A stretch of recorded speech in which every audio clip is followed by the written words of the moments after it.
సంఖ్యాకాండం 28వ అధ్యాయం. యెహోవా మోషేకు ఇలాగు సెలవిచ్చెను, నీవు ఇశ్రాయేలీయులకు ఇలాగ ఆజ్ఞాపించుము, నాకు సువాసన కలుగుటకై మీరు హోమరూపములుగా నాకు అర్పించు ఆహారమును నియామక కాలమును నా యుద్ధకు తెచ్చుటకు జాగ్రత్త పడవలను. మరియు నీవు వారికి ఇలాగ ఆజ్ఞాపించుము, మీరు యెహోవాకు నిత్యమైన దహనబలి రూపముగా ప్రతిదినము నిర్దోషమైన ఏడాది 2 మగ గొర్రెపిల్లలను అర్పింపవలను. వాటిలో ఒక గొర్రెపిల్లను ఉదయమందు అర్పించి సాయంకాలమందు రెండవ దానిని అర్పింపవలను. దంచి తీసిన 3 పళ్లలోనిది పావు నూనెతో కలపబడిన తూమెడు పిండిలో 10వ వంతు నైవేద్యము చేయవలను. అది యెహోవాకు ఇంపైన సువాసన గల హోమముగా సీనాయి కొండ మీద నియమింపబడిన నిత్యమైన దహనబలి. ఆ మొదటి గొర్రెపిల్లతో అర్పింపవలసిన పానార్పణము 30 పరిశుద్ధ స్థలములో మద్యమును యెహోవాకు పానార్పణముగా పోయింపవలను. ఉదయ నైవేద్యమును దాని పానార్పణమును అర్పించినట్లు యెహోవాకు ఇంపైన సువాసన గల హోమముగా ఆ రెండవ గొర్రెపిల్లను సాయంకాలమందు అర్పింపవలను. విశ్రాంతి దినమున నిర్దోషమైన ఏడాది 2 గొర్రెపిల్లలను నైవేద్య రూపముగాను దాని పానార్పణముగాను నూనెతో కలపబడిన తూమెడు పిండిలో 2 10వ వంతులను అర్పింపవలను. నిత్యమైన దహనబలియు దాని పానార్పణమును గాక ఇది ప్రతి విశ్రాంతి దినమున చేయవలసిన దహనబలి. నెలకు మొదటి దినమున యెహోవాకు దహనబలి అర్పించవలను. 2 కోడెదూడలను 1 పొట్టేలును నిర్దోషమైన ఏడాది 7 గొర్రెపిల్లలను వాటిలో ప్రతి కోడెదూడతోనూ నూనెతో కలపబడిన తూమెడు పిండిలో 3 10వ వంతులను నైవేద్యముగాను ఒక్కొక్క పొట్టేలుతోనూ నూనెతో కలపబడి తూమెడు పిండిలో 2 10వ వంతులను నైవేద్యముగాను ఒక్కొక్క గొర్రెపిల్లతో నూనెతో కలపబడిన తూమెడు పిండిలో 1 10వ వంతును నైవేద్యముగాను చేయవలను. అది యెహోవాకు ఇంపైన సువాసన గల దహనబలి.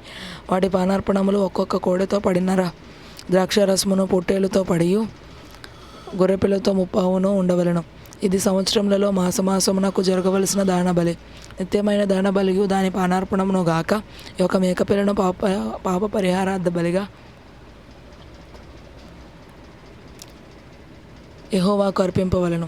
మొదటి నెల 14వ దినము యెహోవాకు పస్కా పండుగ. ఆ నెల 15వ దినము పండుగ జరుగును. 7 దినములు పొంగని భక్ష్యములనే తినవలను. మొదటి దినమున పరిశుద్ధ సంఘము కూడవలను. అందులో మీరు జీవనోపాధి అయిన పనులేమీ చేయకూడదు. అయితే యెహోవాకు దహనబలిగా మీరు 2 కోడెదూడలను 1 పొట్టేలును ఏడాది 7 మగ గొర్రెపిల్లలను అర్పింపవలను. అవి మీకు కలిగిన వాటిలో నిర్దోషమైనవై ఉండవలను. వాటి నైవేద్యము నూనెతో కలపబడిన గోధుమల పిండి.